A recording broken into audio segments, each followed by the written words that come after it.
Hey gang, this week's episode is brought to you by Game Time. Hey, buying tickets to your favorite events shouldn't be stressful.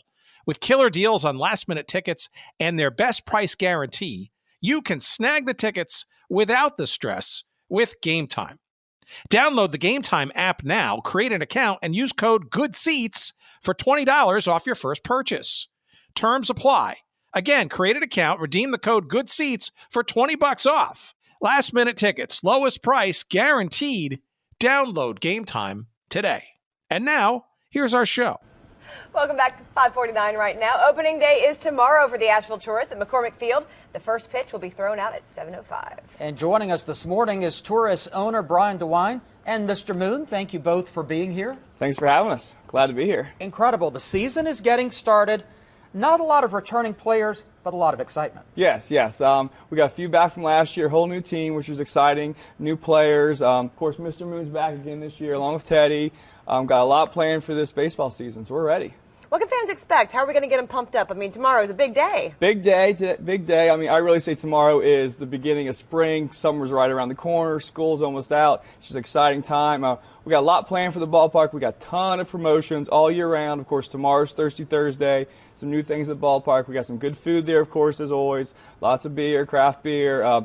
We got a new T-shirt gun. We can launch those T-shirts in the crowd. We also got a courtesy vehicle. Fans can, any fans who can't walk up the hill, we'll take them up in a golf cart. Okay, that's great. That really is. And keeping it fun.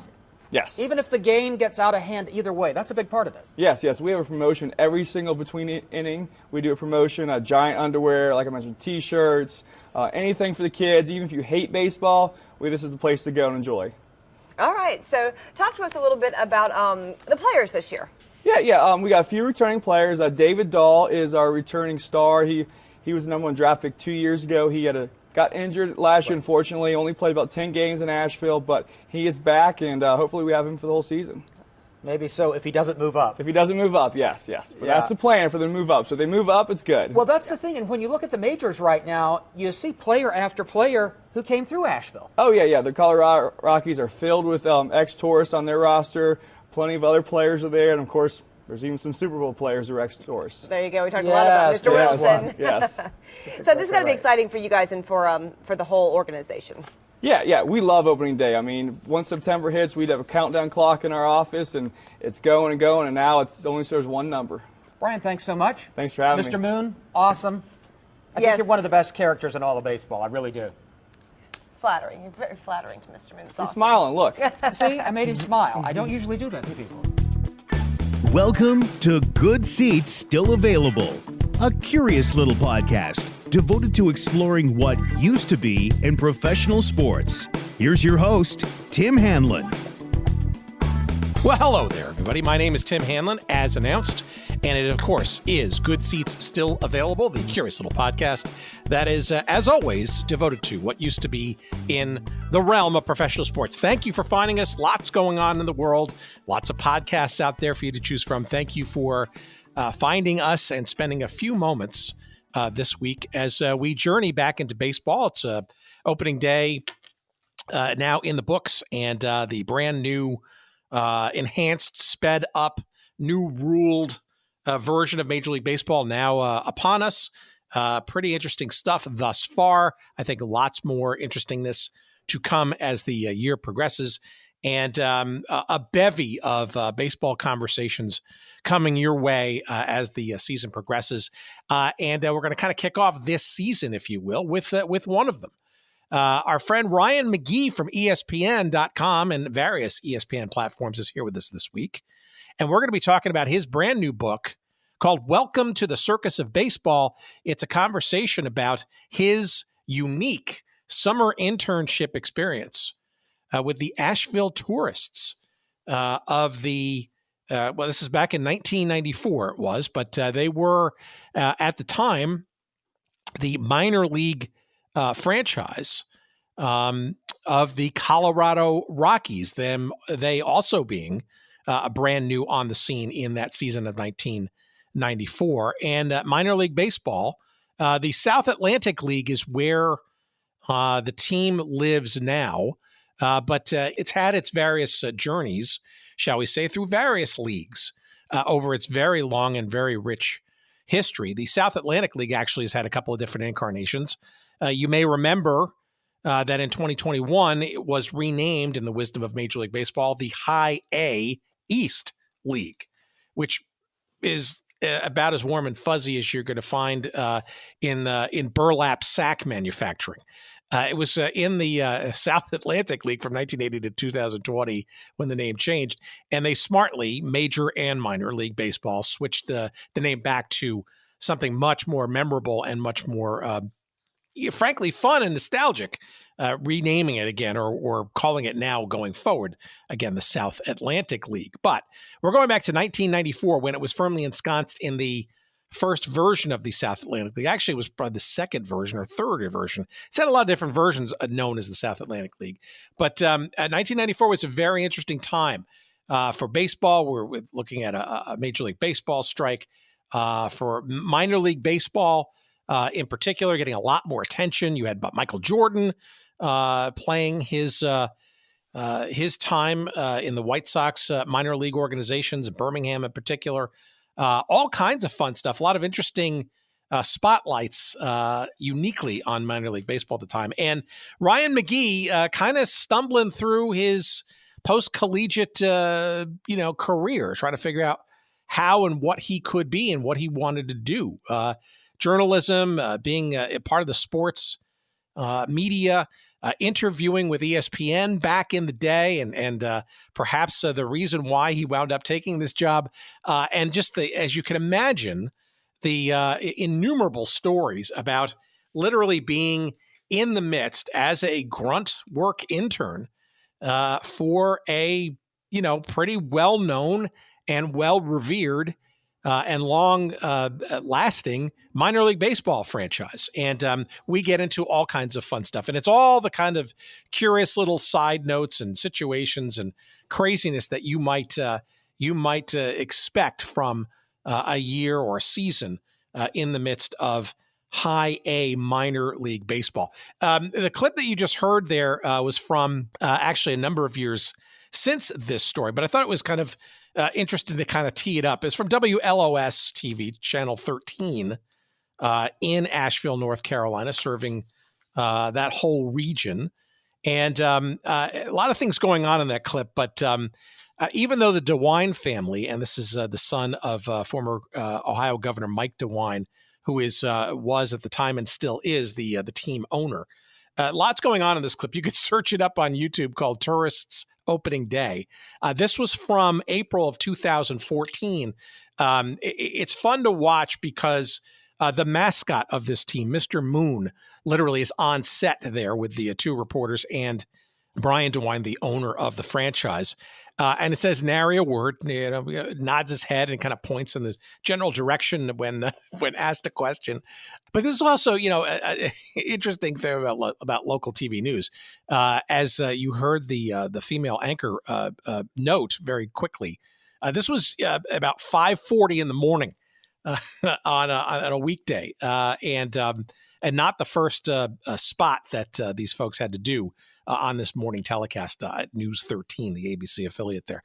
Regardless, though, you hear things that are not very dissimilar from what we're going to hear about in our conversation with Ryan about promotions and the excitement of opening day and making it part of an entertainment experience per se, not necessarily about what's going on the field. And just a good old-fashioned fun excursion at the ballpark, which is, what baseball tends to often be, or at least historically has been.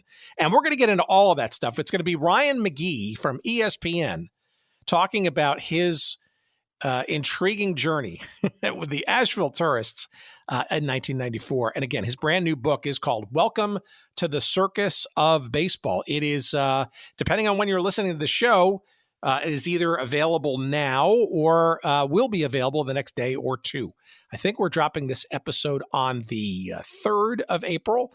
And according to Amazon, it will drop on April the 4th. So regardless of whether it's available now or within the next 24 hours or so, by all means, go get yourself a copy. It's a great conversation. You're going to hear Ryan allude to a whole bunch of different stories.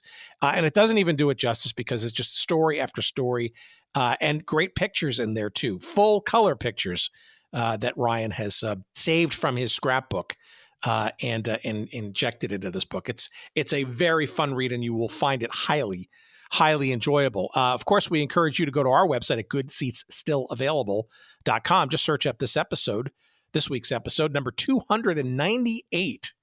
And you will see a convenient link to the book. And again, it's called Welcome to the Circus of Baseball, a story of the perfect summer at the perfect ballpark at the perfect time. Again, Ryan McGee, the author. And of course, when you click through our little link there on our website, we'll get a couple of shekels of referral of it. And we appreciate that, of course, for sure. All right, let's waste no more time. Let us get into minor league baseball. Let's spin the dial back to 1994 and what the heck Ryan McGee was trying to do with his career and his life.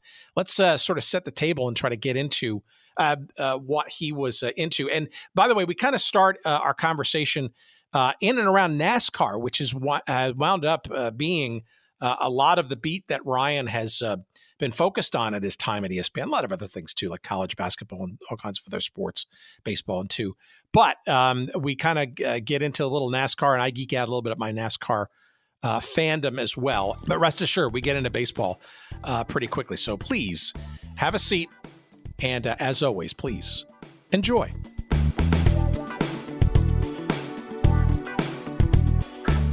One of the areas that I'm fascinated with is the tracks and how they've come and gone, right? And yep. I love that series that Dale Jr. put together. Only 2 seasons. I don't know why there's not a third one. Yeah. On Peacock on the Lost Speedway stuff. I find that stuff fascinating, and you see the return this year for the All-Star race. Oh, it's crazy. Yeah. Right. I mean, so it's just, and then Fontana's now on the docket, right? And what's going to happen to Chicagoland? So, it's just really, it's interesting to sort of hear and see. And frankly, it also mirrors, some of the ups and downs and sideways of NASCAR's history too. These yeah. And make sure you talk to Kelly about that. 'Cause I know Mike might've been there and Al too, but I know Kelly was at North Wilkesboro on Tuesday.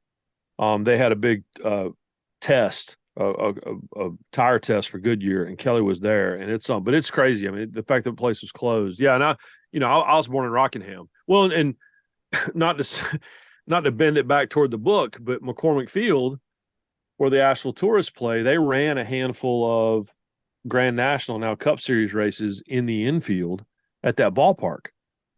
Because when they lost their team for a few years, so like Lee Petty and Fireball Roberts and all those guys, they all raced in the infield of the ballpark. So, yeah, to me, it's the most fascinating thing. And Dale Jr. and I, if it's funny, when I was at McCormick Field working on this book, I was texting Dale Jr. pictures because I got up in the woods behind the left field line, and there's still like big chunks of asphalt up there that were the racetrack that they built in the infield. And his grandfather, Ralph, raced there. And so I've been trying to convince Dale Jr. if they do a third season of the Shed Lost Speedways to go to Asheville and do something at old McCormick Field. But it's, Dale Jr., he is single-handedly keeping the history of the sport alive, and I appreciate that.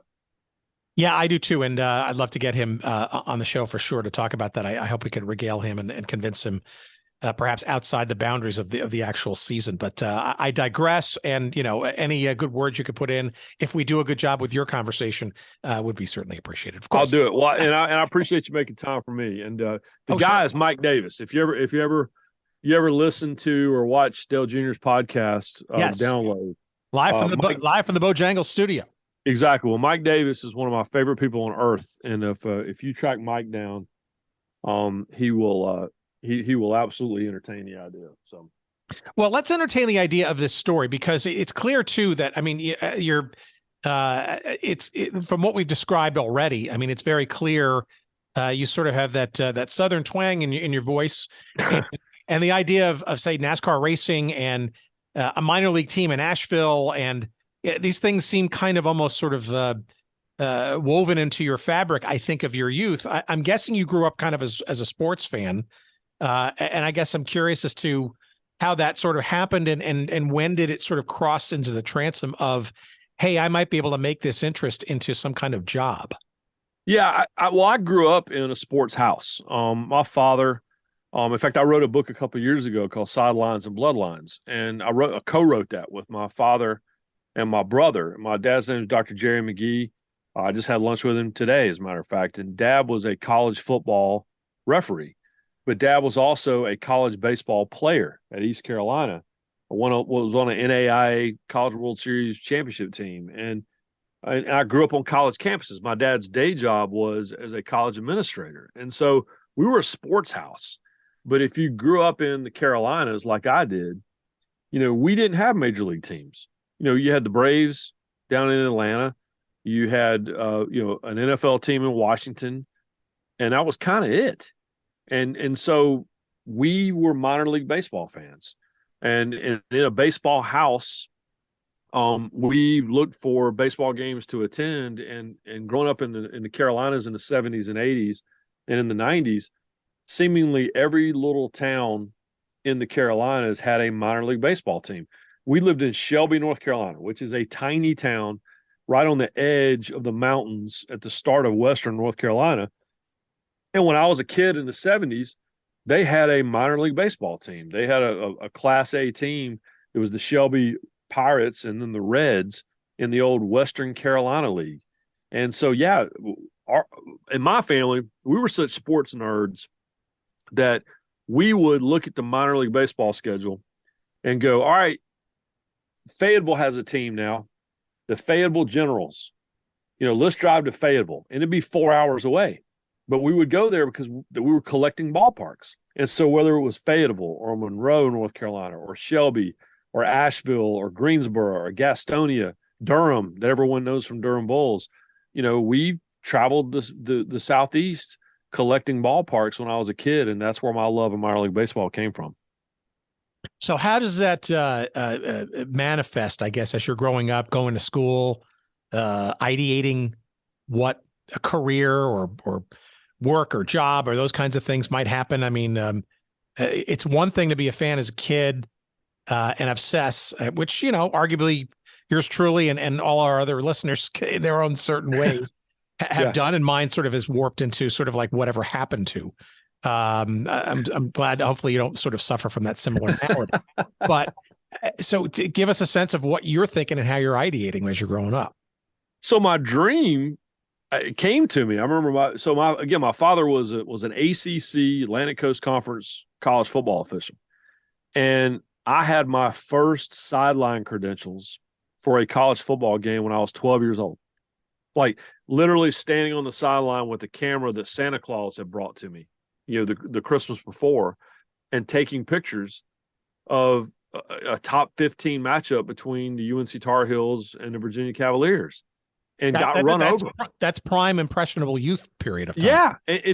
And I remember distinctly, I remember like it was yesterday, looking around on the sideline and seeing all of these reporters and photographers and, support staff members from the two schools, and thinking to myself, all of these people are being paid to be here today. How do you do that? And I remember at halftime going up to the press box, and they gave us a hot dog and a Pepsi and a bag of potato chips and a chocolate chip cookie. And I remember thinking, this guy's from the Washington Post, and this woman's from the Wall Street Journal, and they're all being paid to be here today. How do you get in on this? And so I kind of had this behind the rope childhood when it came to sports, particularly college sports. And all I could think was, there are so many people I see at every sporting event that I know are on the payroll to be here. How do you get to do that? Because all due respect to people who work at for a bank or for an insurance company or for whatever, I don't want to do any of that. If I could figure out a way to actually receive a paycheck to go to sporting events, and I certainly was not going to be an athlete. I figured out very early on I was not going to play for the Red Sox. I was not going to play, for the New York Giants. But if I could get paid to be there while those teams were playing, then that was the dream. And that was my dream from a very early age. And knock on wood, don't tell anyone. But the Walt Disney Company and ESPN, they mail paychecks to my house every week. And so I've kept them fooled for a while now. Well, but there's a reason why we're going deep on this, because it's crucial, I think, to the story that surrounds the book and stuff. So how then does it further sort of, I guess, gel and maybe more specifically come into sort of into focus? Like, is it classwork? Is it internship stuff? Is it and what of that? Is it media? Is it journalism? Is it sports management ish kinds of things? What, when, and how? For me, it was the media. I mean, I essentially grew up in Raleigh, North Carolina, and my father, again, being an ACC college football official, because we lived in Raleigh, he was not allowed to officiate North Carolina State Wolfpack football games. But he was allowed to go to scrimmages and to do the spring game and to go to practices because the coaches wanted officials there. And so my brother and I would go. My brother was drawn to the ball boys and to the stadium operations people. I was drawn to the press box at a very early age. I've always been fascinated by television, by radio, back then newspapers, magazines, what have you. And to me, the ability to tell the story of the event was, I was fascinated by it. My early heroes growing up were columnists and local sportscasters and the play-by-play people that you heard on the radio calling the games. And so that's what I wanted to do. So right out of college, I majored in broadcast journalism in college at the University of Tennessee. And right out of school, my dream was to be a radio play-by-play person. Unfortunately, you mentioned my accent earlier. Particularly in the 90s, they didn't really want anyone that sounded like me to be on the radio or on television. They wanted everyone to sound like Tom Brokaw with a very flat, Midwestern accent. But I went to the winter meetings, the baseball winter meetings, which is essentially the big off-season convention and job fair for anyone wanting a job in baseball. And I had called a few high school football games and small college football games in eastern North Carolina. And I went down to Atlanta with my cassette tapes, my Memorex tapes in hand, and my resume in hand. And I went looking for a job. And there weren't any, but big surprise, no teams were looking for a 21-year-old just out of college, Southern accent play-by-play announcer, but they were looking for interns and $100 a week interns. And the Asheville Tourists came calling. And I said, heck yeah, sign me up. All right. So this is your first gig out of college then? Yeah. And yeah. I mean, I don't want to give away too much of this, but there's there's an anecdote after anecdote in this book. It's a wild ride and fun read. I guess the question really is, what did you know about what you were signing up for, and how much did it line up with what you thought you knew? Because it sounds like you kind of learned some things that you didn't expect along the way. Now, I learned a lot the hard way, because I went in believing that I knew more than I knew. And again, it was because I had grown up on college campuses. As a kid, I would volunteer for jobs at the football stadium and the basketball arena. I was a statistician for the Furman Paladins radio network my junior, senior year in high school. I had covered some high school football games for the local papers in Monroe, North Carolina, and in Raleigh. And I thought I knew how it worked because I had been in, arenas and ballparks and stadiums. I'm like, I know how this goes. But this was a stadium operations job. And for $100 a week cash, as an intern for a minor league baseball team, you do everything. One night you might be cooking hot dogs, and the next night you might be changing out kegs and filling up the Dairy Queen soft serve machine. And the next night, you might be selling tickets, or you might be escorting drunks out of the ballpark and putting them in police cars. I mean, all of this happened every single night. And that's a long way of saying that I thought I knew what I was getting into for $100 a week cash. But the reality was I had no idea. And that's how it ended up being, honestly, the best summer of my young life. All right. We're talking 1994, correct? Yeah. So tell me about Asheville, the city, the Tourists franchise. What did you know about them? And they're playing in what was originally known as, and apparently now is again known as, the South Atlantic League. Yeah. We're talking high level A, which is in the sort of not the bottom rung, but a few steps above that, sort of in the hierarchy of minor league baseball. What did you know, and what is the situation of this team in this league that you're walking into 94. It wasn't the bottom rung, but you were one step above the bottom rung. You could see the bottom rung from where you were. If you slipped, you were going to go past the bottom rung. And so this is low Class A baseball or high Class A baseball. This is really the maybe the second step for any baseball player dreaming of playing in the big leagues. You've got, rookie ball, low Class A, high Class A, double A, triple A, and then the big leagues. So we're a long ways from the big leagues. We were the Class A affiliate of the Colorado Rockies, which was a relatively brand new franchise in Major League Baseball. There was a lot of excitement around that team. Actually, that was the first year, I guess, yeah. right? 94. Yeah. So this was the first year, not only of them, I think, or close to it, but the first year of this affiliation for this team, right? Absolutely. The team had been affiliated over the years with the Brooklyn Dodgers and with the Houston Astros, and this was their first year with the Colorado Rockies because the Colorado Rockies had a brand new farm system. And we also had a relatively new ballpark in Asheville, McCormick Field, which had been rebuilt just a couple of years earlier. But the original version of McCormick Field would now be almost 100 years old, built in 1924. The field itself, the playing field, did not change. The ballpark around it did. And it is literally, and this is no exaggeration, it is carved into the side of a mountain in downtown Asheville, North Carolina. People might know Asheville now. In fact, I'm wearing a baseball cap right now with the Asheville Tourist logo etched onto a beer mug because it's known as Beer City, USA. That's not what it was then. We didn't know what a microbrew was. A craft beer in 1994, you would have thought they were putting craft cheese in it. We didn't know what that was. Now, it's one of the great craft beer destinations in the United States of America. But in 1994, keep in mind now, this is the year that we all kind of know that Major League Baseball is going to go on strike. It's just a matter of when it's going to be. Now, what we know now is the World Series was canceled that year. This is also the summer that Michael Jordan was playing baseball for the Birmingham Barons, which was Class AA, just one level above us in Asheville. And so maybe more than any other summer, minor league baseball became this alternative to, the cocky millionaires and billionaires of Major League Baseball. This became the alternative way to get back in touch with what you loved about baseball. What the James Earl Jones speech from Field of Dreams, right? It's all the things that we loved about baseball without all the pretentiousness and the billionaires fighting over dollars and the labor disputes and all those types of things.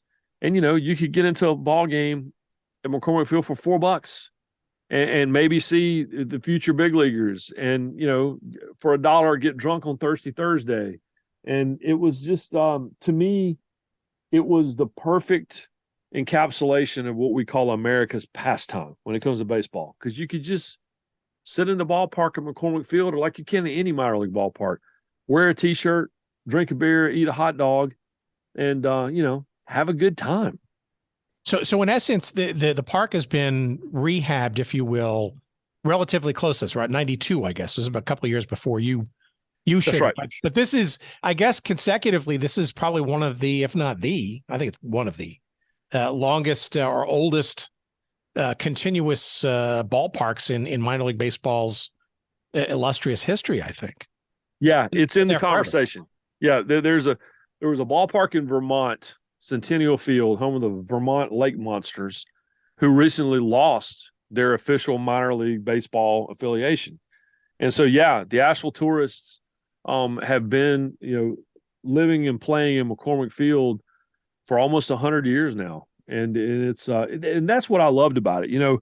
My family, when we were going around to minor league ballparks and collecting ballparks that we did then that I still do as I travel for ESPN, the first time we went to McCormick Field, it was in the old ballpark just a couple years before they tore it down and rebuilt it.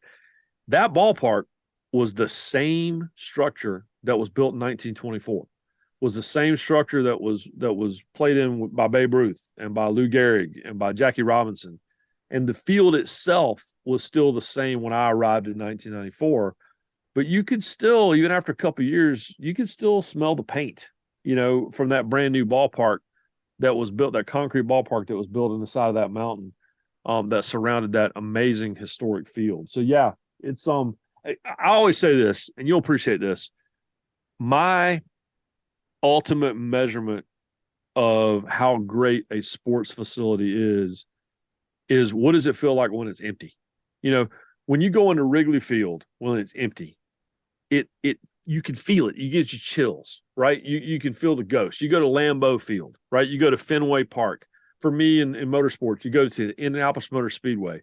When it's empty in February, you still get the chills, right? You still feel like you're among the greatness of the ghosts that came before you. And that's how I felt the first time I stepped into McCormick Field. That's how I feel when I step into McCormick Field now. And it's not just Jackie Robinson and Willie Stargell and Babe Ruth and Lou Gehrig and Ty Cobb who all played there. It's also, those hundreds of players that we forgot their names. They never made the big leagues. But to me, call me sentimental, call me what you want to call me. When I walk into that ballpark when it's empty on a Tuesday night when the team's on the road, man, I can feel those ghosts kind of whispering to me. But that's not what your job was, to be in awe, right? No. So, Yes. Tell us what the job was like. And I think this, obviously 1994, it's a certain period of time. You're mentioning minor league baseball being a little bit more brightly lit because of the major league issues when it comes to going on strike and that kind of stuff. And we're also talking about a time, sadly, it seems like it was just yesterday, but it's clearly years now in the past. Baseball sort of had a little bit more of a defensible moat, I guess, around it in terms of its part in the firmament of pro sports, certainly in the spring and summer. What is an intern supposed to do? And do you have any specific duties, or are you part of like a little general pool, if you will, of hired help? You do everything. I mean, and in fact, in the book, so my wife, bless her heart, gives me the hardest time because I never throw anything away. Like I have everything. Like it's pay stubs and papers and mementos picked up over the years, and I still have an entire folder of paperwork from that summer of 1994. And maybe the most precious item I still have is what they handed us the very first day, and it was myself and two other interns, and we actually had four by the time the summer was over with. And they handed us a sheet of paper with your game day duties. And you rotated, on a monthly basis. And you had the office intern, you had the concessions intern, and then you had the intern that helped up in the press box. And for a few weeks, if you're office intern, you are selling tickets, and you are at the copy machine printing out stats, and you are faxing information to the parent club, the Colorado Rockies, and you're helping players get their bills paid, and you're making sure that the scouts can get in from the airport.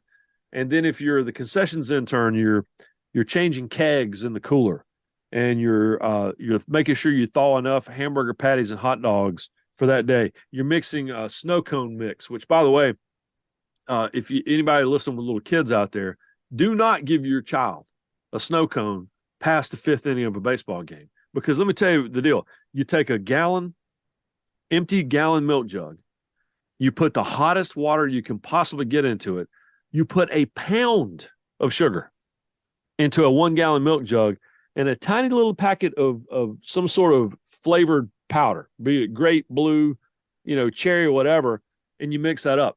That's a lot of sugar in one snow cone. And so you're in charge of doing that.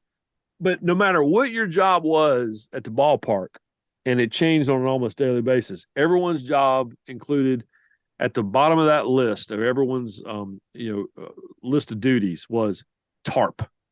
Because as soon as it rained, as soon as it started to rain, as soon as we thought it might rain, no matter what you were doing, you dropped what you were doing and you ran to the field and you participated in the tarp pull. And if you had enough people, the tarp pull was a beautiful thing to watch. But you usually did not have enough people, and the tarp pull turned into more of a tarp drag. Yeah, you've got that sheet in the middle section here of your book. A lot of great pictures here. Your scrapbook is robust, shall we say? Which is again much to my wife's chagrin. I have it all. It's been 30 years. You tell her it makes for a great book copy for sure. Another sort of great visual in here is you call it the infamous page, but I love how the fact in the program, the interns are listed right next to the groundskeeper and the chaplain in your program. Yeah. So you can't tell the game without the scorecard. And there you are. It had to feel like you were kind of a big deal, but then also at the same time, maybe not so much. No, and what's interesting is there's 2 pages with the staff, and this other thing too. We have 71 home games, and this is a professional baseball team, and the full-time staff was 6 people, and then you throw in a handful of $100 a week interns, and then you have Grady Gardner. Of course, that's his name. He was the assigned groundskeeper from the county, Buncombe County, and then you had the chaplain. These are part-time staff members or paid from elsewhere. And then you had us interns. And the best and worst part of that program that you're talking about, and again, these photographs are in the book and also the story behind those photographs. But my buddy Carlton Adcock, still to this day, one of my favorite people. He's a friend from college. He was a friend from the tourists. He's a friend now. Carlton and I started, and they're like, hey, we need to take y'all's pictures for the program. We're like, great. And they just handed us these really cheap golf shirts, these white golf shirts from the clearance rack in the souvenir store that had the old Asheville Tourist logo on it with a mountain and it just as Asheville Tourist. And they stood us in front of just a center block wall with a Polaroid camera and took these pictures. And the sun was out and we're squinting and it literally looks like a mugshot. And then there's the photographs for the full-time staff.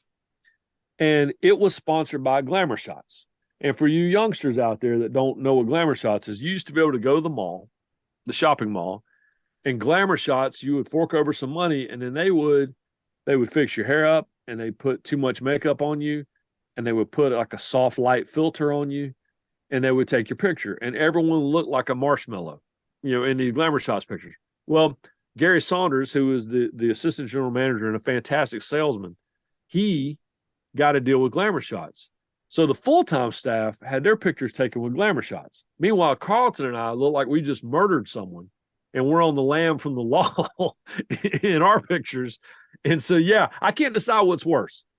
What was it worse when looking back now that your picture looked like you were shocked and had just been arrested, or the picture that where you went through the Glamour Shots at the mall? I personally will take the mug shot over the Glamour Shots. One has to see this in the inset of the book to fully appreciate what you've just said, and you do not disappoint in your description. So I will tell you that. So, folks, as you're getting the book, by all means, go right to that page. But what you're describing in general, though, does not surprise, right? This is minor league baseball, and frankly, in the era when there was I'm sure there still is, but certainly in the 90s, right? There's a romance around it, right? I mean, Bull Durham came out in the late 80s, and it's always had sort of this kind of mystical and sort of fun and sometimes outrageous kind of association with it, right? So, but it seems like it's fitting the bill based on kind of that understanding of the sport at the time. Yeah, if you've seen Bull Durham, and if you haven't, please watch it. Ron Shelton, who wrote and directed the film, he played minor league baseball.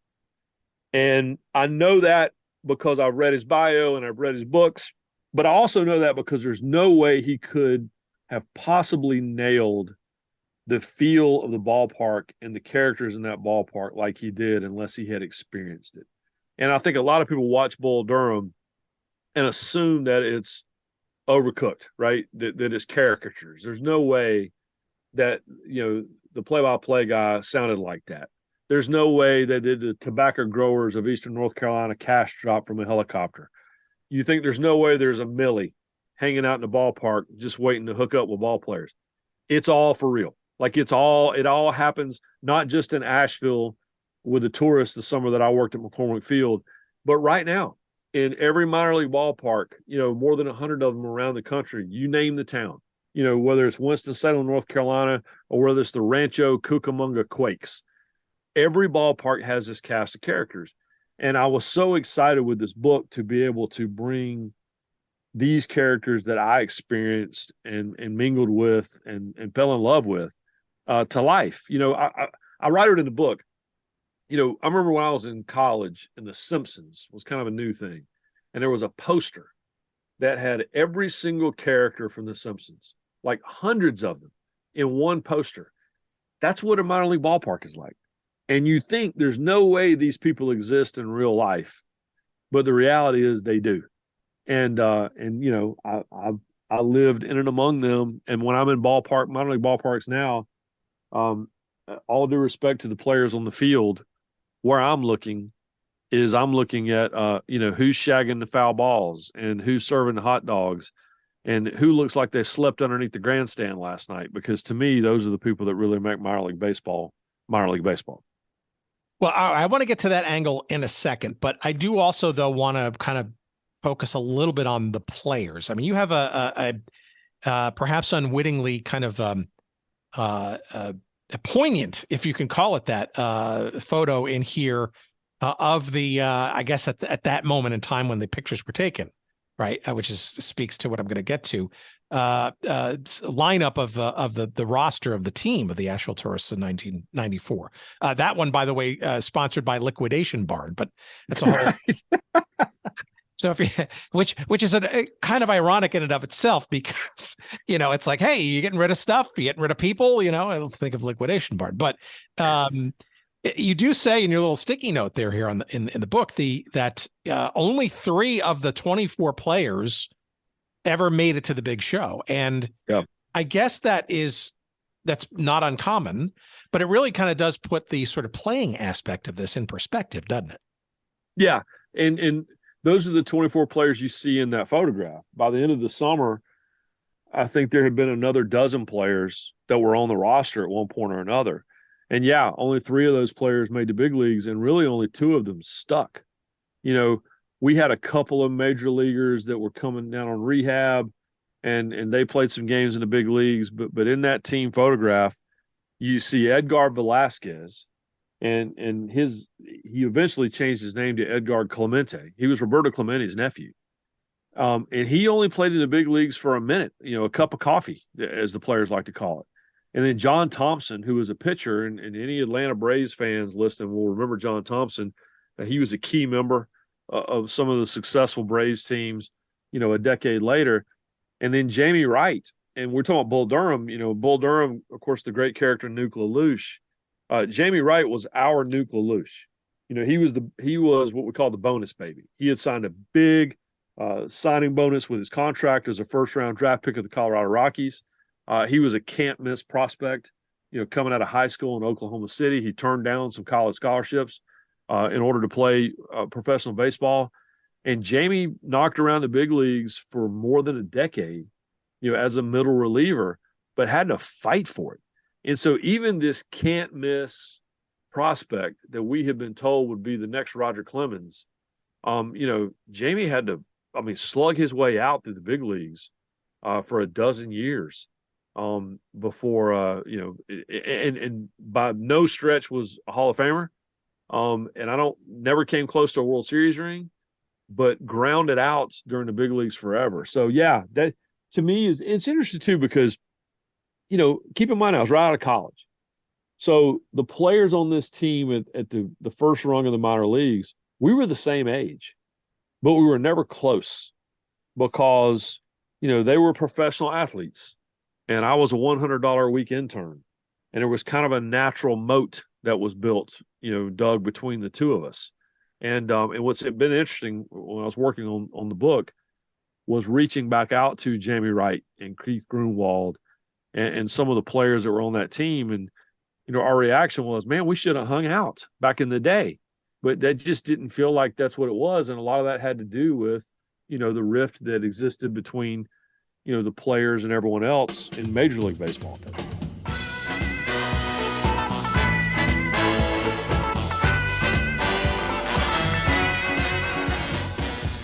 All right, what's this? Game time? Fantastic.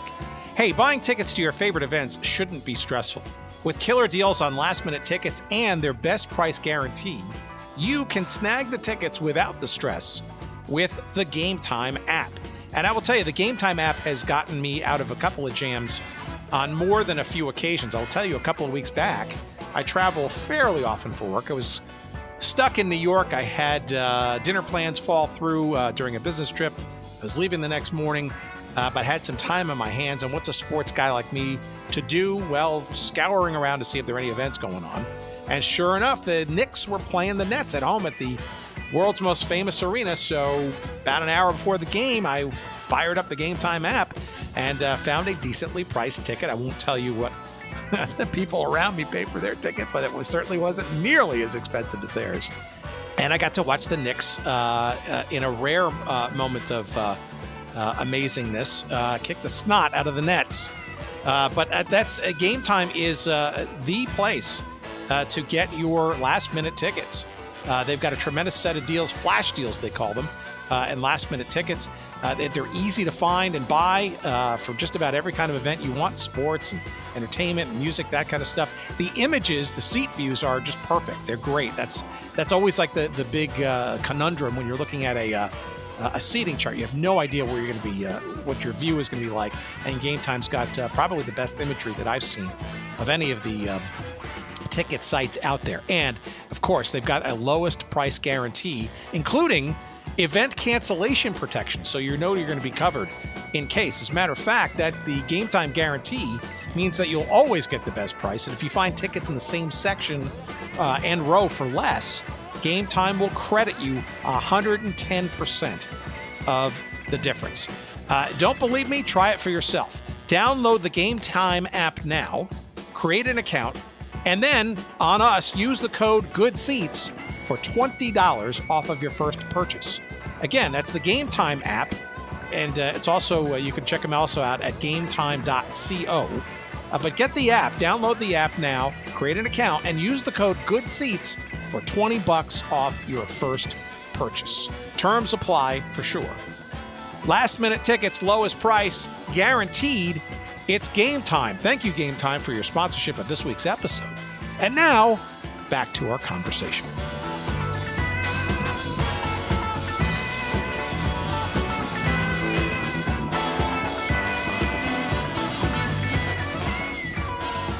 I guess from a product perspective and a marketing perspective, I wonder how the ever-changing nature of the roster, right? Because it affects, frankly, how you go to the field, with your team, with various moving parts and stuff, many times beyond players' control. And it's from a similar perspective, marketing, right? I mean, in essence, it's a club, it's a team, it's a market, fans. You want to sort of create some kind of marketing connectivity, if you will, between the fans and the players and personify them and stuff. But, the irony of all of it is that, as the team may do well or not, collectively, the whole kit and caboodle is really for them to kind of do well almost as individuals so that they can either move up or, frankly, move out, right? It's almost of a perverse kind of logic as to why the whole thing even exists.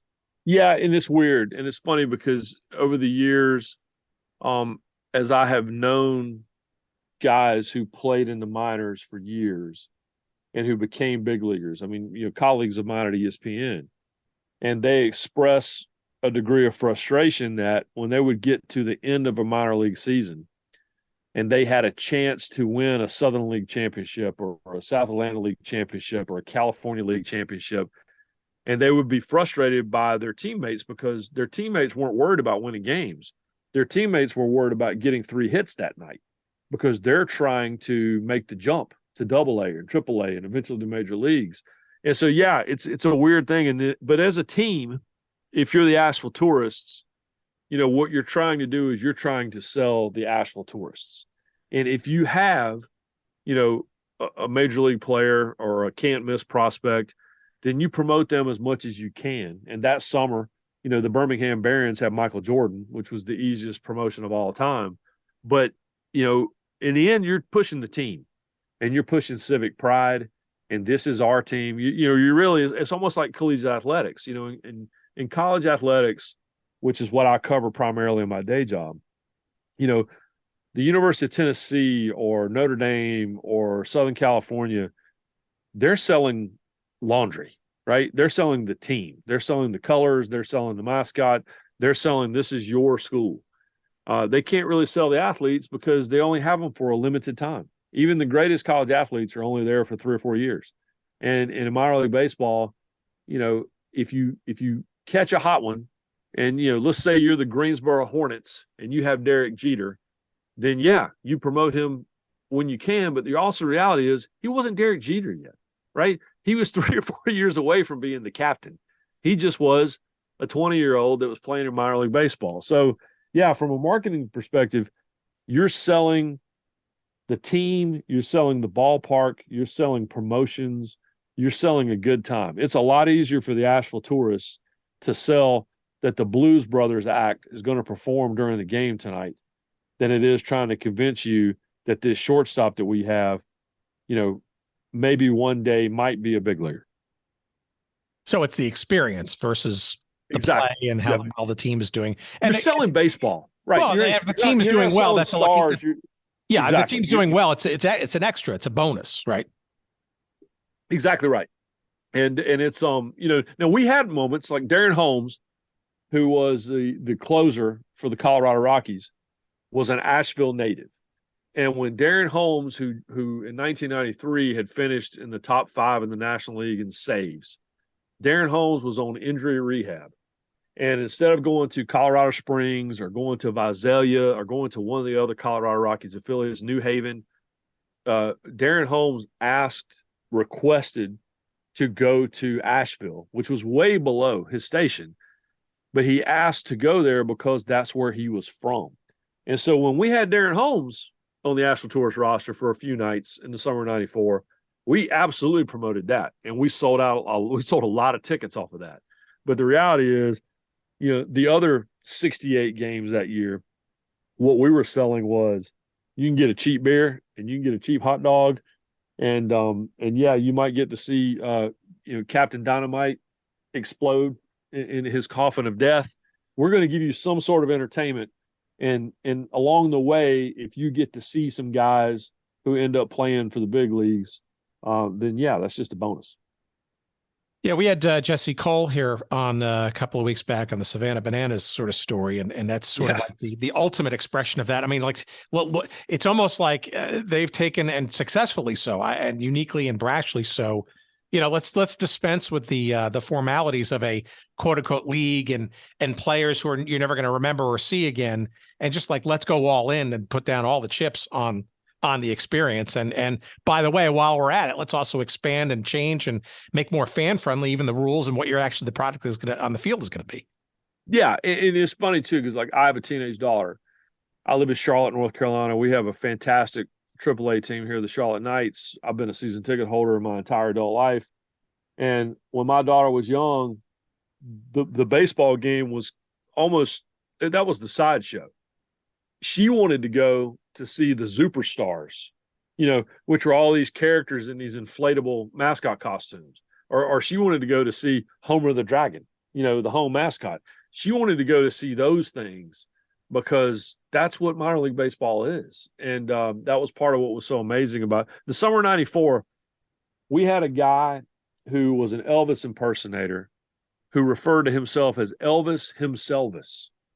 And, we had, and I mentioned earlier, we had Captain Dynamite in his exploding coffin of death. And this guy for decades would just lay down in a makeshift coffin packed with dynamite and literally detonate himself and then somehow get up and walk away. And, we sold those things all summer long. And I can tell you, based on the crowds that I saw outside the ballpark, no one showed up to see, hey, Jermaine Dye is playing for the Macon Braves, and we're pretty sure he's going to be a Major League All-Star.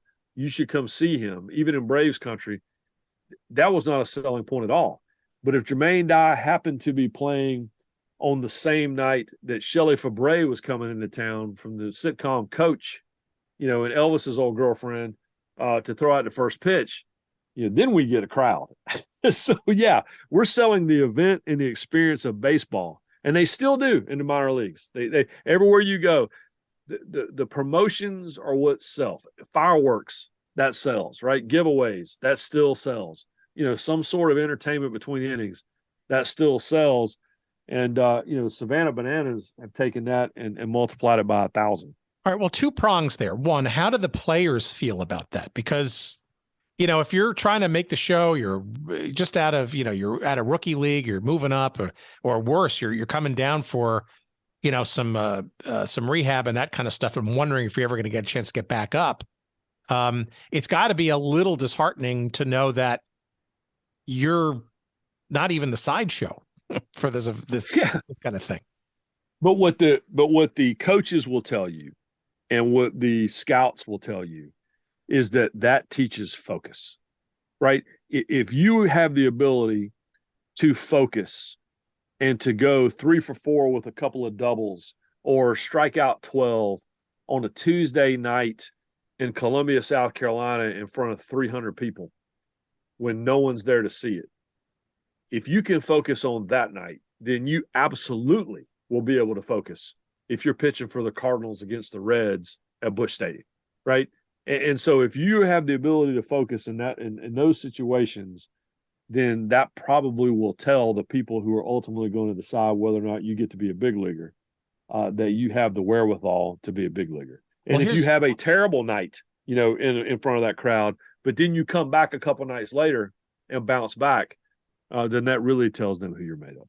Well, here's the other prong then. So what of the promotional machine? I mean, you all must have been constantly under the gun, even in the midst of the season. I'm sure there's a whole big plan sort of in place, like what night's going to be this and what giveaways that. And, and frankly, having with 6 people or 7 people, maybe not even that on some occasions. How do you sort of execute all of those things? And I can't imagine they all go according to plan either. No. Well, and that was the gift that I had the summer that I worked for the Asheville Tourists, because Ryan McGee, who was my boss, was the general manager and co-owner of the Asheville Tourists, and by any measure should be in every minor league baseball Hall of Fame, and in my mind, every sports promotional Hall of Fame. To watch Ryan McGee do his work. I mean, the local paper called him the P.T. Barnum of minor league baseball. Ron is the one who came up with, speaking of Bull Durham, Ron's the one that had the term greatest show on dirt. And Ron Shelton, who, if you watch Bull Durham, the closing scene in the movie where Crash Davis hits his record-breaking home run, he was playing for the Asheville Tourists in McCormick Field, where I used to work.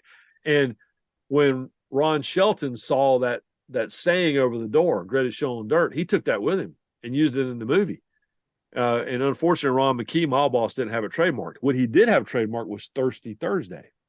And if you go to any minor league park, any major league park in the country on a Thursday night, and they have Thirsty Thursday, and you can get a big giant beverage for cheap, you can thank my old boss, Ron McGee, for that. It's everywhere. I mean, listen, I was on Twitter on a Thursday just last week, and every Thursday, Thirsty Thursday is a trending topic on Twitter because people are explaining this is what they're going to drink that night. So to watch Ron do his job, and then Gary Saunders, who was the assistant general manager and went on to become a general manager of minor league baseball, to watch them brainstorm ideas and to think about, well, let's try this or let's try that. Ron came up with shirt off your back night, and players would play in a game, and then when the ball game was over with, they would literally take their jerseys off that they had just worn in the game, find someone in the grandstand, and hand them their jersey from the night. So coming up with those ideas, that's what draws you to the park. And that's my favorite part to this day of attending minor league baseball games, is seeing what kind of creative ideas. And there's a lot of copycat, obviously, but I really love seeing the genuinely creative ideas that these general managers and these salespeople come up with, because the one summer I worked there, I was in awe of it. And I still don't know how they come up with something new. All these teams come up with something new every single summer, and I don't know how they do it. As you were going through this internship, besides, I guess, the question of how you're making ends meet, I mean, I'm guessing you're eating a lot of ballpark food, just happen to be hanging around. Stealing it is what we're doing. Yeah. What are you thinking this potentially leads to? Or was it you were so in the moment that you just kind of was just going and trying to do the best job you could? I mean, I'm curious as to what your colleagues were trying to sort of get out of a job like this, and maybe what even you were thinking this could lead to, or perhaps what door this might open for you after it was all said and done? Well, the four of us, the four interns that we had that summer, Carlton Adcock, Stephen Witt, who we called Swish. I still call him Swish to this day because he's the smoothest, coolest dude I ever met. And Lee Tillery was our other intern. Those three guys were sports management majors. Their dream was to run a ballpark. Their dream was to be the ops manager at a football stadium, at a baseball stadium, soccer stadium, you name it. I was a communications major. My dream was to be a play-by-play analyst or a play-by-play, voice or an analyst. My dream was to be on the microphone. And when I took this job as an intern, the Asheville Tourists were one of the few teams in the South Atlantic League, one of the few teams in the country that did not have a radio network. And there were a lot of reasons for that, but the main reason was that Ryan McGee, the boss, didn't want to spend the money to do it, especially in the mountains of North Carolina where it was hard to get a radio signal out to all the residents because literally this ballpark sits surrounded by mountains. But I went to Asheville with the hope of convincing them, and with a little bit, not a promise, but a little bit of conversation from the bosses about we might want to do this one day, of starting a radio network for the tourists. This is pre-internet, y'all. So these days you just plug it to the internet, go to, the Asheville Tourist website and listen to the game. Oh my God, this was the time, frankly, folks, this was the time when I remember, if this was around the same time, I mean, I remember ads in USA Today where you could actually dial into a 900 number if you desperately wanted to listen to an out-of-market game of any sort, right? So this is ancient by comparison to what's available today. No, Mark Cuban was still several years away from starting broadcast.com and becoming absolutely, yes. Yeah, that's what, yes. For those of you who don't know, Mark Cuban made his money because he was an Indiana basketball fan, University of Indiana basketball fan. He moved to Texas and couldn't listen to Indiana Hoosiers games and figured out a way via the internet, the World Wide Web at the time, to listen to Indiana games. And then he ended up doing deals and sold his company for, a gazillion dollars. That did not exist in 1994. I tried and came very close to putting together a radio contract for the tourists that summer. But again, in the end, Ron just didn't see the money in it. And his margins are always tight. And he wanted to figure out a way to make money, and I couldn't sell that to him. So my dream was to be a broadcaster. And I'll say this too. This book Welcome to Circus of Baseball starts with my interview at ESPN right out of college for an entry-level job. And I could not have performed worse in this interview. They asked a lot of hockey questions. They leaned away from where I was from. As soon as they heard my Southern accent, the questions were about hockey and the questions were about the AFC West and the National League West, and it went away from what I knew as a sports fan because of where I had grown up. And so it was a year before ESPN called, and thankfully they did. But my dream was to be a play-by-play announcer for a minor league baseball team. And so naturally I went to work for the one team that did not have a radio network. But you did get a baseball card out of it. Do you want to sort of give our audience what that is? And I'm not tipping off too many of these stories here, but this is kind of great, and the photo's great too. Well, I appreciate it. But so this summer was important because it was this was the summer that what everyone out there knows about minor league baseball now is all the goofy mascots, right? The Carolina Mudcats and the Hickory Crawdads and the Rancho Cucamonga Quakes and the Quad City River Bandits, the Rocket City Trash Pandas. I mean, I could go on and on and on.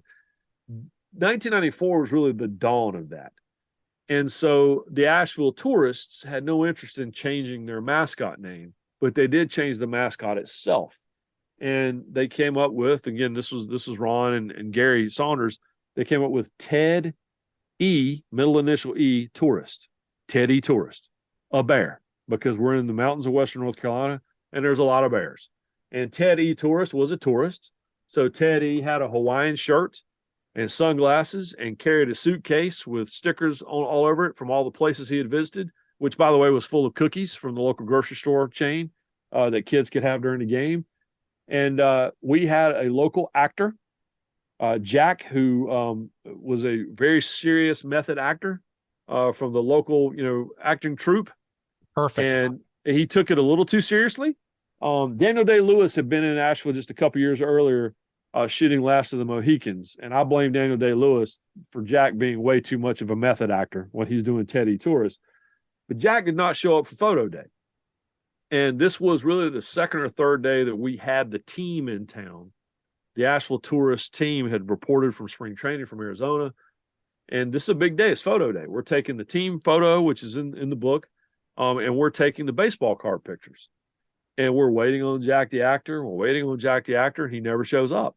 And so Gary Saunders, our assistant GM, said, does anyone here have any mascot experience? Well, I had been the Travelers Rest High School Devil Dog for a couple of games my senior year in Travelers Rest, South Carolina. I go, yeah, I've been a mascot. So they put the Ted E. Tourist uniform on me with the big plaster head and the Hawaiian shirt. It did not fit me. I was about 100 pounds lighter then than I am now, which I still was.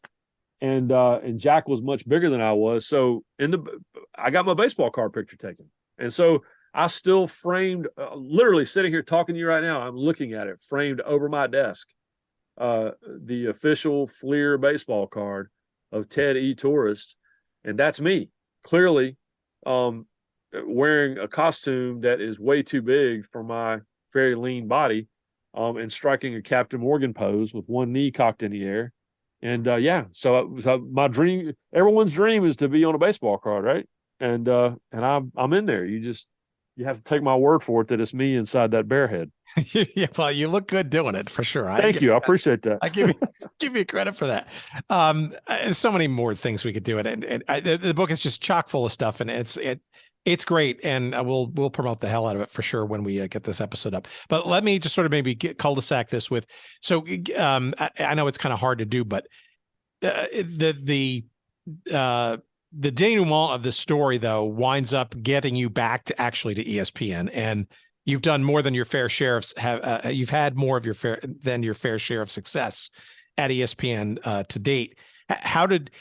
What happened after this was over? What were you thinking you wanted to do like immediately next? And then how quickly did the ESPN opportunity represent itself? So when I interviewed at ESPN, the legend that interviewed everyone at ESPN, whether you were trying to be a Sports Center anchor or whether you were trying to be an entry-level production assistant like I was, a man named Al Jaffe. And at ESPN, we call them the 79ers. ESPN was founded in 1979. Al Jaffe was an original employee from 1979, a 79er. And Al interviewed me in Bristol, Connecticut. The interview went so badly. When it was over with, I looked at Mr. Jaffe and I said, well, how will I know that I'm, going to work at ESPN or not going to work at ESPN? He said to me, I interview kids right out of college every day. I rank them from 1 to 100. And depending on where you are in the rankings, I start, if we have jobs open, I start calling at 1 and I call down the list until, I find someone to take the job. And he said, I rank everyone from 1 to 100. And you have 1 year from today. If you've not heard from me 1 year from today, then ESPN is not going to be calling. He called me 363 days later. I was in the press box at McCormick Field getting set up for a game that night. I still hold the record. Al retired a few years ago, and I called Al and I go, do I hold the record? He goes, you will always hold the record for the longest time between interview and hire. I was 2 days away from expiration. But a week earlier, we're in August. There's only a couple weeks left in the Asheville Tourist 1994 season. And Ryan McGee had called me in his office and had said to me, he said, I don't know what the job will be, but I would like for you to come back next season and work for us full time. And I, of course, said yes. And he said, we might even try to work out this radio network thing. Probably not, but we'll see. And then a week later, ESPN called, and I struggled with it. I stayed up all night. I couldn't decide what to do. I had to make a decision by the next day. And when I got back to work the next day, Ron met me at the door and he said, I need the phone number for ESPN, and made me call ESPN sitting in his office. He said, you're taking the job. That's it. And so as the years went by, and I was very thankful and appreciative and to continue with ESPN and been there basically my entire adult life, I always was quick to give Ron credit for making me take that job without hesitation. And Ron was always very quick to take credit for everything I did at ESPN. So it all worked out. No, and that's great, and that's why I wanted to sort of use that sort of as this. So it's almost harmonious, right? Maybe you don't, maybe in the moment doesn't seem as such, but it's funny how sort of things wind up, equating and becoming right, and even though it's a zigzag sort of pattern. Have you? I'm trying to remember if you alluded to it before, but have you been back to the park in any way, shape, or form?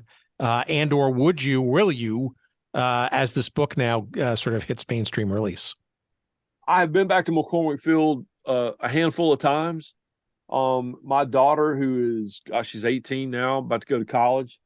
And when she was old enough, elementary school, I took her to McCormick Field, to Asheville.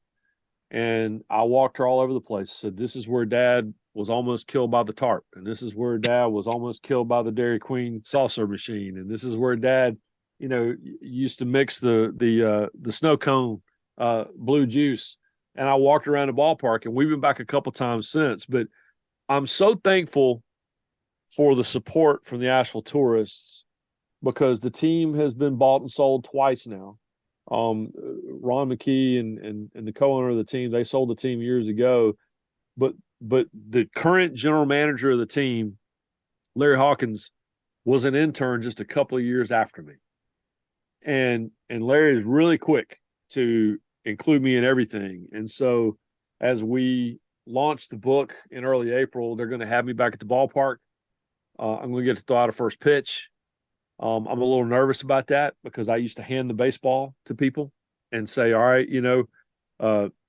general manager of so-and-so Chevrolet dealership, you got to throw out the first pitch. Good luck.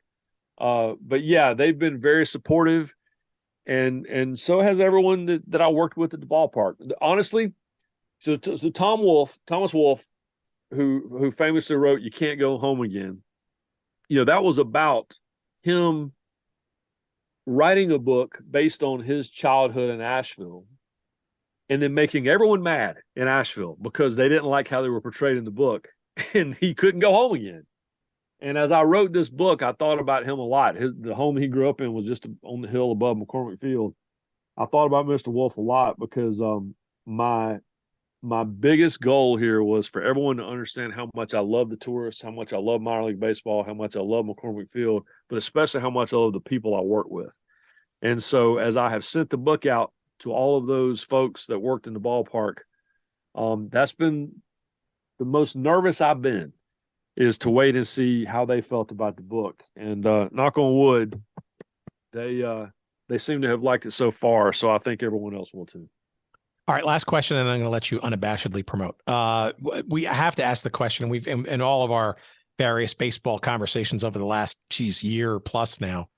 I've got to ask you, given your unique purview via this story and since, your thoughts about sort of the contraction and absorption, I guess, by Major League Baseball of mostly the minor league baseball system.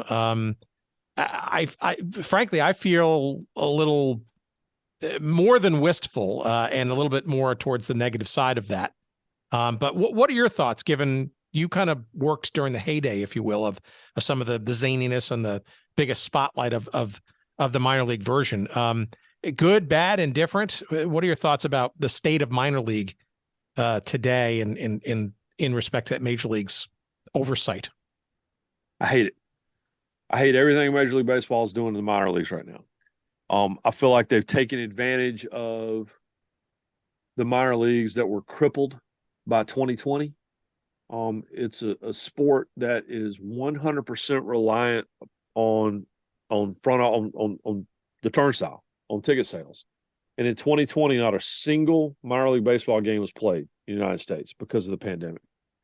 And Major League Baseball, knowing that the minor league contract was up as far as management is concerned, swept in and took over. They immediately shut down several dozen teams. They did so in markets that had teams forever. Burlington, Vermont, that had a team for 100 years, doesn't have it anymore. Lancaster, California, home of the Jethawks, which was the single biggest source of entertainment for the hundreds of military families that live in Central California in the high desert. They lost their team. And they lost their team because the people who run Major League Baseball decided that it was too difficult for their scouts to get to games in Lancaster, California. Now they are squeezing the teams who were able to keep, the cities who were able to keep their teams, to make, and I'm putting it in air quotes, improvements to their ballparks that they know those teams can't afford. In fact, the Asheville Tourists, just in the last couple of weeks, went to the county and the city and came up with more than $22 million. Otherwise, we're going to lose their team. And what bothers me is that the people in Major League Baseball who are making these decisions, they've never been to a game in Asheville. They've never been to a game, certainly never been to a game in Lancaster, California, or, to see the Woo Sox in Massachusetts. And they certainly have never been out to the Midwest because they're working in Rockefeller Center, where Major League Baseball is headquartered. And these are the labor attorneys who, quite frankly, have ruined baseball. But whether it's the strike of 94 or whether it's the lockout of 2022, and they're making decisions now that they don't understand the impact it has on the cities and the towns that have these minor league teams in them because they've never been there. And so that's what I worry about. What I worry about is I worry about, you're telling a brand new team in Kannapolis, North Carolina, the Cannonballers, who just built a brand new ballpark that they have based their entire municipal planning future around. And they open that ballpark, and now you've immediately told them they got to spend another $8 million because the shower heads aren't big enough or the doorways aren't wide enough. And that's what it comes down to. And so that's what I worry about is the beauty of minor league baseball is that it's not corporatized. That's the term I use, and what I don't want is I don't want my minor leagues to too much resemble the major leagues. And I hope that the people going forward will understand that, but I fear that they do not. I think that's where it's going, sadly. I mean, you look at that, you extrapolate that to sports broadly. I mean, I don't want to be the old man yelling at the clouds here, but I mean, there's a lot of new money and private equity and looking for places to put money, especially given uncertainties in cash flows and expectations of investment and that kind of stuff. And I can't remember a time, where I've just seen, the valuations of these teams, real or imagined, and the amounts of money and now the idea of partial ownerships and now cross league ownerships and that kind of stuff. There's too much money, I think, all of a sudden chasing current sports and ideating new sports, whether it's 3 or 4 pickleball leagues or whatever. And that's gonna seep into minor league baseball. Hell, it's happening in minor league soccer for sure. I worry about all of that. Yeah, what you don't want is you don't want everything to look the same. And I'll give you an example. So the minor league baseball team in Memphis, AAA team, been with the Cardinals forever. And that was always, no matter what ballpark they were in, they were always this kind of cool bastion of creativity. And they always were coming up with great ideas, and the ballpark food was amazing. And it just was, it felt like Memphis. Memphis to me is a super eclectic, very, it's a city of individualism, right? Your creativity. It's Stax Records and it's Beale Street and it's Elvis and it's all those things. And as soon as the Cardinals took over that team, they sucked all the life out of it. Even the hot dogs were generic. And so that's what I worry about is and I wrote this in the book. All these characters that I talk about that worked at the ballpark, whether it's Ron McGee, the boss, or whether it's James the mountain man, the guy in his overalls who we paid a quarter to go, up in the mountain behind the ballpark fence and retrieve, balls during batting practice and get bit by snakes and the whole thing. But there's this ballpark full of characters, and anyone who thinks that baseball is better off without those characters and without McCormick Field and without the Asheville Tourists and without creativity, they don't get it. They just don't. And they're not worried about these towns, flyover towns, right, is what they call them. They don't worry about these towns and how much these franchises and these ballparks and these teams and these characters mean to these towns and these cities. All they're worried about is spreadsheet. And I don't know any great decision that came from worrying about a spreadsheet first. Yeah, I couldn't have said it any better. All right, what are you going to do to promote this? It's coming out. We'll make sure that we get this. First of all, this has been fantastic. Thank you for taking the time. And no, thank you. I appreciate you making the time. No, we're going to be. What's fun is we've been doing Doubleday. Came up with a great idea, in kind of running parallel to the NCAA basketball tournament. We've done this March Mascot Madness. We have to keep March and Madness separated so I don't want to get sued. March Mascot Madness of all these mascots from all these teams, and we've had the Critter division and the Classics division and the Weather Channel division and the concession stand division. And we've had the best time with this. And what's happened now is all these minor league teams that we've included in this bracket and all these minor league teams. So on Marty and McGee, which is our show we do every Saturday morning on ESPN Radio and SEC Network, I wear a different minor league ball cap every Saturday morning. I've been doing that for 3 years. I'm up to like almost 200 different ones now. And these teams now are wanting to talk about the book, and they're wanting me to come out to the ballpark, and they're wanting me to throw out first pitches and, make some appearances. And I'm really excited about it because I think there's a community there. And the fact that I was only a part of that community officially for one summer, but they still include me in it. That means the absolute world to me. Because when I was a kid collecting ballparks with my dad and my brother and my mom, if you'd have told me that those teams would be calling me, asking me to come out and talk about my book, I'd have told you were nuts. And hopefully we can keep that going all summer. All right. So literally we could arguably see you at a ballpark in our respective neighborhoods, huh? Yeah. And you know what? Any minor league team listening right now, hit me up at ESPN McGee on Twitter. I will shamelessly show up. And I would love to tell you that it's only about promoting the book, but the reality is I'm up to 129 minor league ballparks, and I'm always looking for a new one. So if I can find an excuse to show up, and if I can also get in for free, that's the dream, right? That's what we talked about at the start of this.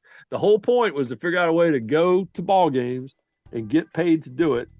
And maybe that's why I wrote the book in the first place.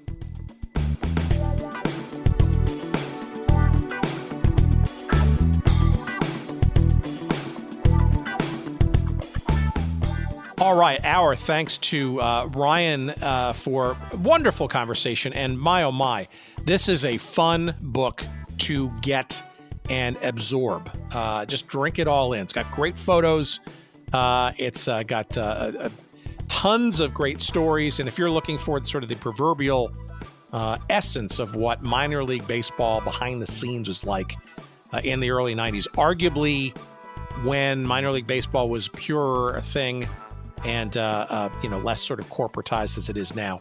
Run, don't walk to get a copy of Welcome to the Circus of Baseball, a story of the perfect summer at the perfect ballpark at the perfect time. And yes, we are looking at you, Asheville tourists.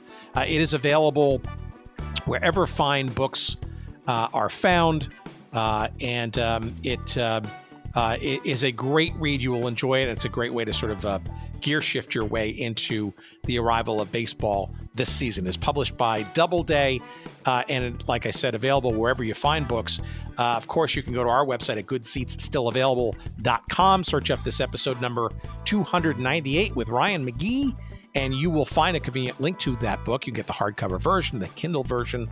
I believe there is also an Audible audiobook version as well. And whichever manner you'd like to get this story you can get it. We'll get a couple of nickels or dimes of referral of too. Now, while you're there, you might also want to consider one of Ryan's many other books. Remember, he's also been a NASCAR guy for a long time. So the Ultimate NASCAR book from 2007 with Rusty Wallace that he did.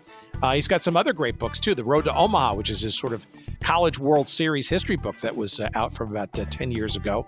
The co-authored a book with Dale Jr. About his life story to date, Racing to the Finish, My Story, with Dale Earnhardt Jr. and Ryan McGee. Lots of other books to consider as well. There's also, I forgot perhaps one of his most enduring and endearing books, Sidelines and Bloodlines, with his father, Dr. Gehrig McGee, and his brother, talking about his dad's college football officiating career, and a bunch of other great stuff. New York Times bestsellers, most of them. But also you can follow Ryan just about everywhere in the ESPN platform family. He writes for ESPN.com. You can see him and hear him in and around the SEC network. His show that he co-hosts with his pal Marty Smith, called the Marty and McGee. He even writes a column for ESPN.com, which I have taken a liking to over the last couple of years, called The Bottom 10, where he kind of explains and ranks and discusses the then each week's bottom or worst teams in college football. Just shake vigorously, and you're going to find Ryan McGee just about anywhere you can get ESPN programming, whether it be digital or video or television or whatever. And you can find Ryan on Twitter at ESPN McGee, MCGEE, at ESPN McGee. And there's also a convenient link there in his profile to his link tree, which you digital savants out there should know is sort of like the an unfurling, if you will, of various other links. In this case, Ryan's works and other social media hangouts and stuff. While you're, by the way, on Twitter or any of the social media, why don't you follow us as well? We like to publish various things during the course of each week, usually highlighting and hyping whatever episode we're talking about. You can find us not only at goodseatsstillavailable.com for all those previous episodes and stuff, but on Twitter, you'll find us at Good Seats Still. You will find us on Instagram at Good Seats Still Available. And you will also find us on Facebook, the little page devoted to us there, Good Seats Still Available. What else? You can send us email. Yes, how convenient and low key. Yes, we are at hello@goodseatsstillavailable.com.